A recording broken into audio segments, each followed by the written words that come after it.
case resolutions? Well, alam mo, constant refrain na yan ng court, no, and specifically Chief Justice Sereno on that, because again the court has seen that, no. Parati na lang ang isang hinaing sa amin is that mabagal ang kaso, no, matagal ang kaso, and the court realizes that. So there have been moves to do that. First, the court has taken advantage of automation.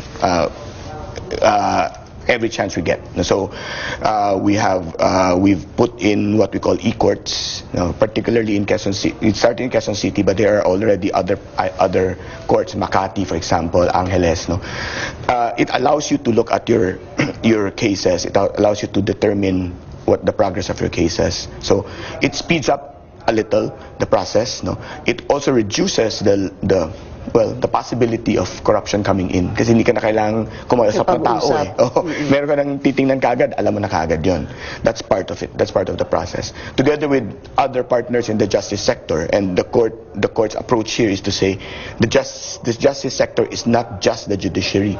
It includes the DOJ because the prosecutors are with the DOJ, the defense lawyers are with the DOJ. It includes the DILG because the PNP, the investigators, are there. So the whole justice sector approach took on, a very different flavor. So there is a coordinated approach there. Kasama dun yung tinatawag ng justice zone. Kasama dun yung reforms in terms of summoning the police, no? Yung e-subpoena na tinatawag, which was piloted in Quezon City again, is being developed further for other jurisdictions. So automation has played a very big role.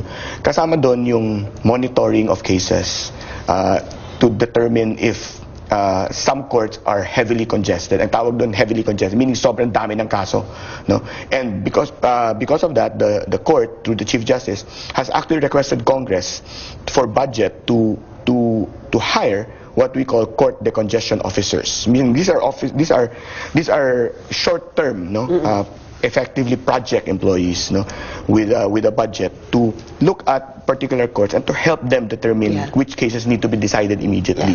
So nandun na yun, na grant yun ng Congress, may budget for that.